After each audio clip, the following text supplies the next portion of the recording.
Establecíamos que la responsabilidad civil tiene como norte o como primera de las funciones la función preventiva. En el artículo 1708 hay otra función que continúa, que es la función resarcitoria, la función tradicional de la responsabilidad civil. En la función resarcitoria encontramos la antijuricidad, o encontramos los factores de atribución, o encontramos la relación de causalidad. Luego vamos a hablar también, obviamente, el daño resarcible. Pero antes debo hacer una acotación. Cuando hablamos de la función punitiva del derecho de daños, en lo que es el Código Civil y Comercial, no significa que no la admita, de hecho la admite, porque de hecho hay dos artículos, como el 1714 o en definitiva el 1715, que establecen cuando hay punición excesiva. Sucede que luego de la modificación que sufrió el Código Civil en el Poder Ejecutivo, la punición o la función punitiva quedó apartada a lo que es el artículo 52 bis de la Ley de Defensa del Consumidor. En el 52 bis de la Ley 24240, recuerden el artículo 52 bis que fue introducido por la Ley 26.361 en el año 2008 al Código del Consumo, a la Ley de Defensa del Consumidor, y quedó plasmado en la Ley de Defensa del Consumidor el daño punitivo. Es decir, que en la responsabilidad civil tenemos la función preventiva, la función resarcitoria, y en el microsistema del consumo tenemos la función punitiva. Hay que hablar, y con esto tenemos que comentarlo, qué ocurren con las obligaciones de medio, qué ocurre con las obligaciones de resultado, qué ocurren con los delitos, los cuasidelitos, qué ocurre con el damnificado directo y el indirecto. ¿Están en el nuevo Código Civil y Comercial? Vamos a los primeros. Las obligaciones de medio y de resultado. Si bien no hay una norma que comprenda, que dice expresamente cuáles son las obligaciones de medio y cuáles son las obligaciones de resultado, sí encontramos a lo largo de todo el ordenamiento del nuevo Código Civil y Comercial, de los 2.671 artículos, normas que se refieren a las obligaciones de medio y normas que se refieren a la obligación de resultado. Un ejemplo de ello es el artículo 774, que cuando habla de la prestación del servicio se refiere a obligaciones de medio y obligaciones de resultado. O el artículo 1723, que cuando un deudor conviene con otro en una convención, en un contrato, acuerdan, y uno de los deudores acuerda frente al acreedor un resultado concreto, y cuando hay un resultado concreto dice responsabilidad objetiva, se está obligando a una obligación de resultado. También puede decir que establece una obligación de resultado cuando un profesional se obliga a un resultado en lo que establece el artículo 1768. Recordemos que la responsabilidad del profesional es una responsabilidad de medio, si se quiere, porque es una responsabilidad basada en un factor de atribución subjetivo. Es de resultado cuando el profesional se obligó, expresamente a una obligación de resultado. Entonces, ¿están? Sí, no están expresadas en una norma, pero sí encontramos a lo largo del ordenamiento jurídico normas que se refieren a las obligaciones de medio y a las obligaciones de resultados. ¿Qué pasa con la clasificación entre delitos y cuasidelitos? Que nuestro Código Civil de Vélez la establecía y expresamente los definía. En realidad desaparece esta clasificación. No es necesario más hablar de cuasidelitos y delitos. ¿Se acuerdan de eso que hablaba de culpa o negligencia o la omisión de las diligencias para los cuasidelitos y en los delitos de la intención? Esta clasificación desaparece. Lo que no desaparece es que en algunos supuestos podemos estar hablando de que puede haber culpa y en otros casos puede haber dolo. Y que en esos casos, cuando hay dolo, ¿cómo se configura? Así, el artículo 1721 establece las diferencias entre los factores objetivos y subjetivos. Y el artículo 1724 del Código Civil y Comercial establece cuándo hay culpa, en qué consiste la culpa, que consiste en la omisión de las diligencias debidas según la circunstancia, tiempo y persona lugar, que ya se definían en el Código de Vélez en el artículo 512, y se dice que dolo, ahora se aclara en cómo se constituye el dolo, 1724 infine, última parte, donde dice, dolo se configura por la producción de un daño de manera intencional o manifiesta indiferencia por los intereses ajenos. La intención de causar un daño o la manifiesta indiferencia por los intereses de otro, eso constituye dolo. Y como decíamos, esta categoría de diferenciar culpa y dolo también hace a las consecuencias. Un ejemplo de ello es las consecuencias en la previsibilidad contractual, cuando en el artículo 1728, última parte, establece la categorización entre lo que es el dolo y las consecuencias indemnizables, y se establece que cuando hay dolo las consecuencias indemnizables van a ser mayores porque se establecen al momento del incumplimiento de la obligación.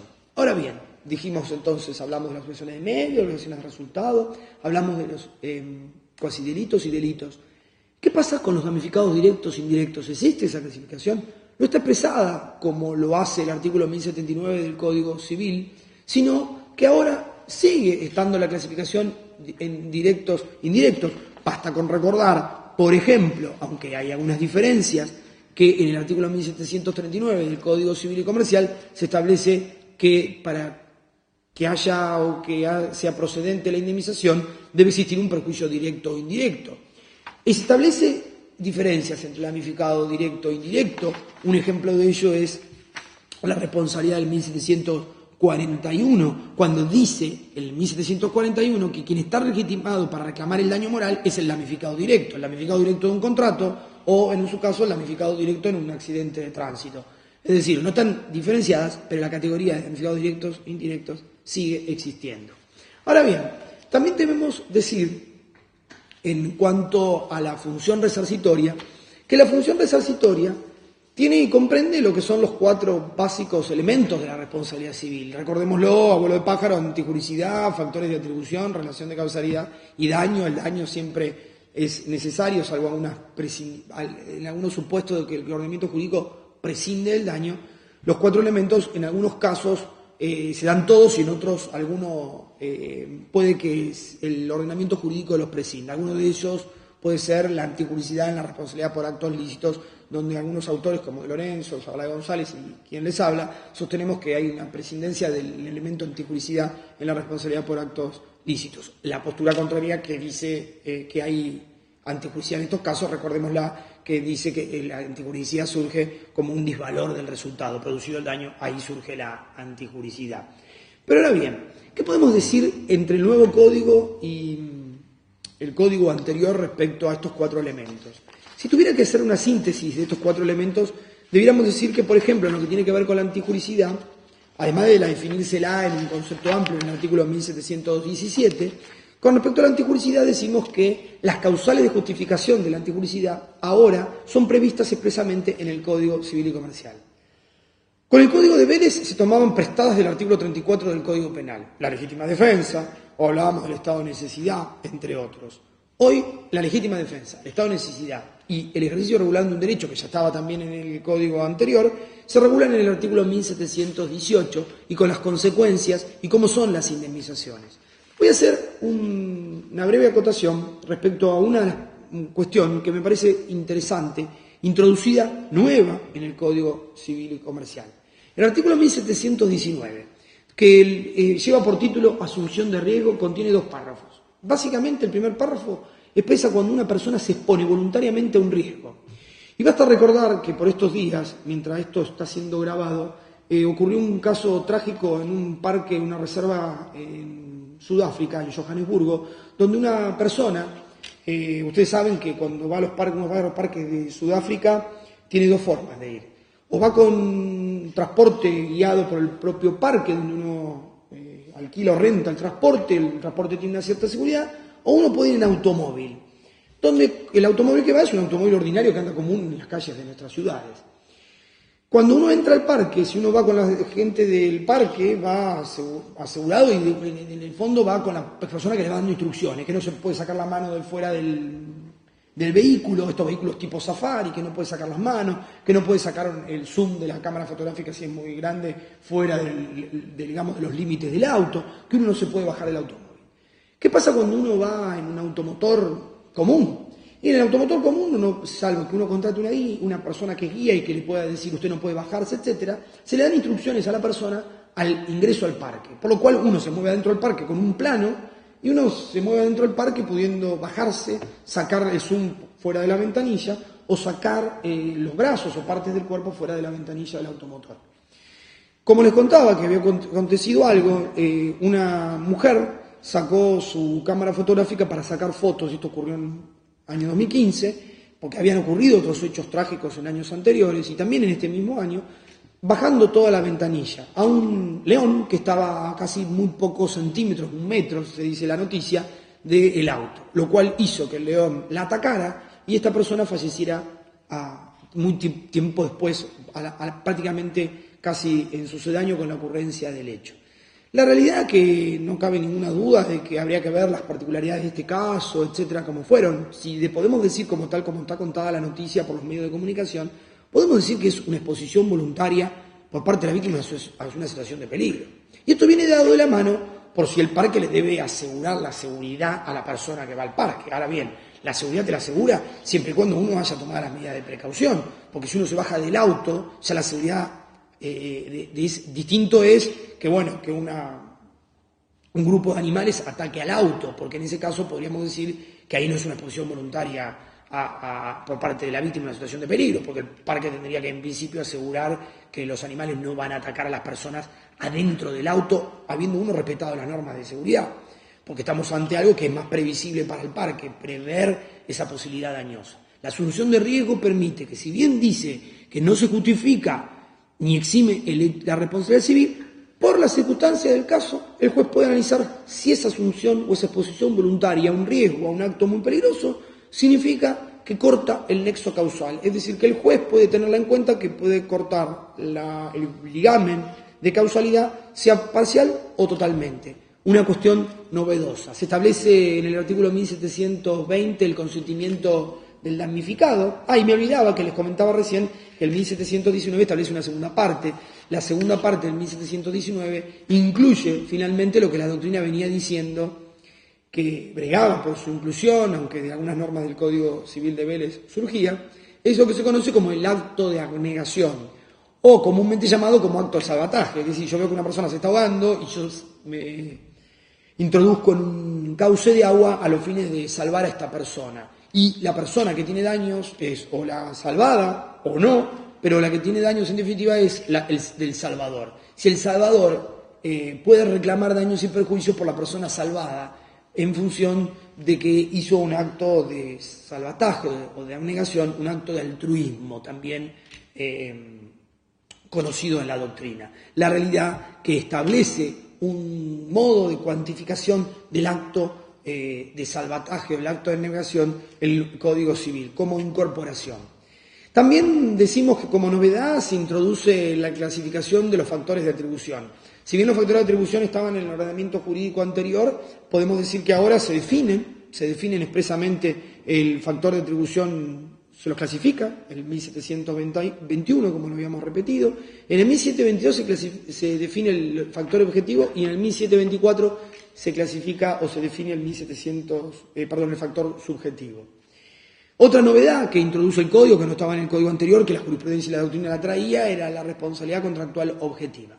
El artículo 1723 establece que cuando de la circunstancia de la obligación, dice el 1723, o lo convenido por las partes, surge que el deudor debe obtener un resultado determinado, su responsabilidad es objetiva. Es decir, cuando hay una convención, un contrato, cuando de las circunstancias de la obligación o de lo convenido por las partes, esto se conoce como responsabilidad contractual objetiva, una hacia la otra se obligó por un resultado, la responsabilidad es objetiva. Y si es objetiva, la responsabilidad, como lo dice expresamente el 1722, las eximentes son tres, o en definitiva una, la causa ajena.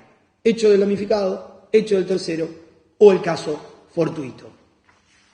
Decimos también que en esto no hay diferencias en lo que es el Código Civil anterior, es en lo que tiene que ver con el régimen de la valoración de la conducta, que anteriormente estaba explicado en dos artículos, que es el artículo 902 y el artículo 909 del Código Civil. Estos dos artículos, 902 más 909, pasaron con el nuevo Código Civil y Comercial a conformar un solo artículo, que es el artículo 1725, donde se establece que cuando una de las partes tiene mayor condición o una condición especial o está en una situación mejor a los fines de poder prevenir el daño y la previsibilidad de las consecuencias, mayores serán las consecuencias a la hora de responder.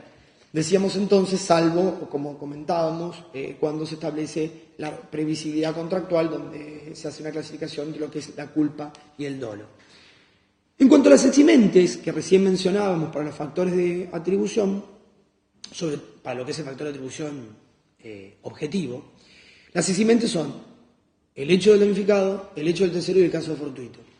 El Código Civil establece estas eximentes en 3 artículos. En el artículo 1729 se establece el hecho del damnificado. A diferencia del 1111 del Código de Vélez, que habla de culpa de la víctima, ahora se habla de hecho del damnificado o hecho de la víctima, lo cual implica que está otro tema que la doctrina también venía diciendo, a diferencia de lo que dice literalmente el 1111 y la jurisprudencia, de que no solo exime la culpa del damnificado, sino también exime el hecho que no es culpable, pero que es objetivamente antijurídico. Ejemplo, el hecho de las personas menores de 10 años, que sus hechos por ser menores de 10 años, lo dice el 261 del nuevo Código Civil y Comercial, al ser menores de 10 años, en el inciso B, no tienen, su acto no es voluntario, por faltarle el discernimiento. Pero por más que le falte el discernimiento y su acto no sea voluntario, es decir, que no sea culpable, con el artículo 1729, que ya lo venía diciendo la doctrina de la jurisprudencia en 1111, se exime de responsabilidad al quien se le atribuye el factor de atribución objetivo por ser su hecho o su conducta un hecho objetivamente antijurídico. En 1730 establece el concepto de caso fortuito, que ya lo establecía el artículo 514 del Código Civil, pero en este caso no hay diferencias. Y lo que sí se establece en el segundo párrafo del artículo 1730 que los términos caso fortuito y fuerza mayor son sinónimos, en el Código Civil se interpretan como sinónimos, más allá que la doctrina todos sabemos que hace diferencias entre estos dos términos. Respecto del hecho del tercero, lo que se introduce es la novedad del hecho del tercero como una eximente responsabilidad. Si bien la jurisprudencia y la doctrina la entendía el hecho del tercero como eximente, de hecho estaba prevista en el artículo 1113 o en el artículo 40 de la Ley de Defensa del Consumidor, en el artículo 184 del Código de Comercio, no había una norma que se refiera expresamente solo al hecho del tercero.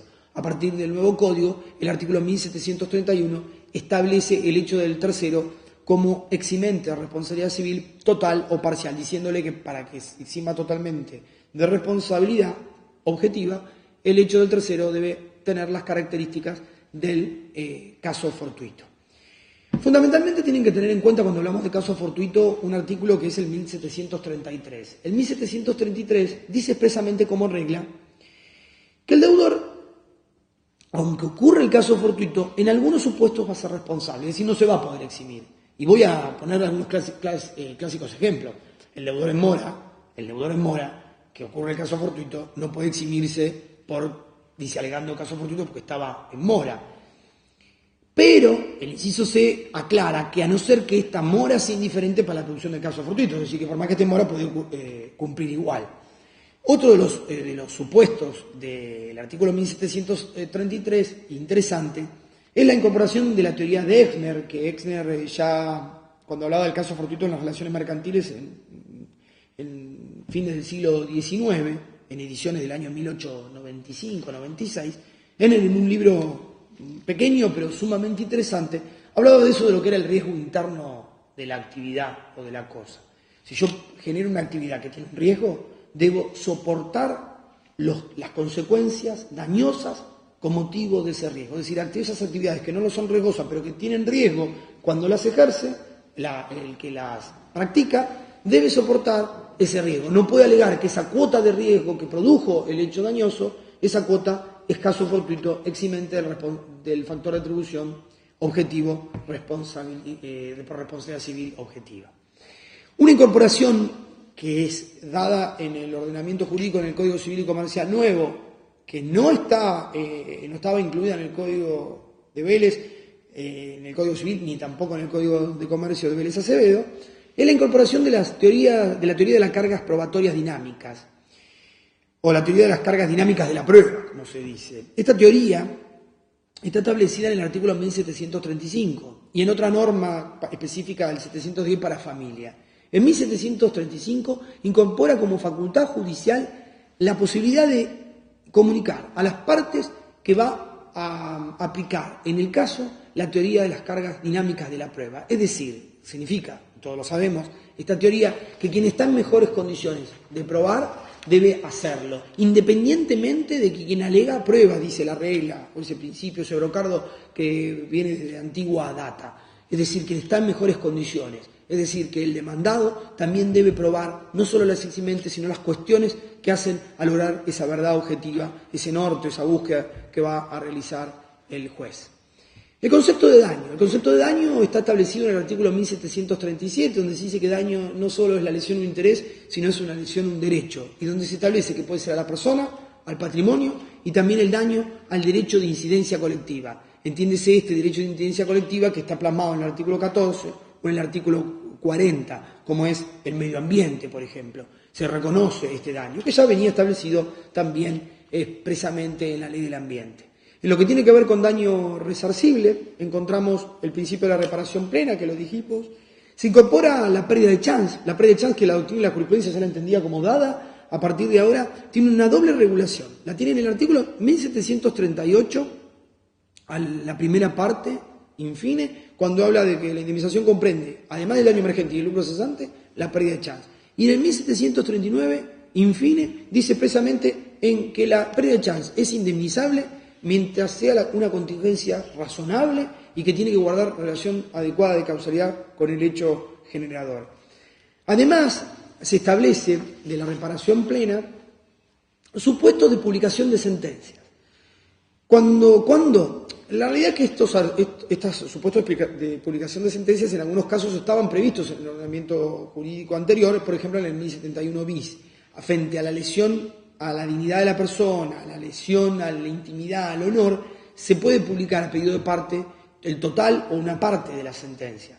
Lo mismo está establecido en el artículo de 1770 en protección de la vida privada, o en el artículo 1002 cuando se establecen posibilidades de cesación de la publicidad ilícita en el consumo y que por una cuestión de la tutela del consumidor se establece específicamente en estos casos de la posibilidad de publicar parte o el total de la sentencia en función de una protección a la parte débil o al consumidor. Se establece también en el Código Civil y Comercial lo que hoy comentábamos al comienzo, que es el daño moral igualado, el daño moral contractual y el extracontractual en el artículo 1741.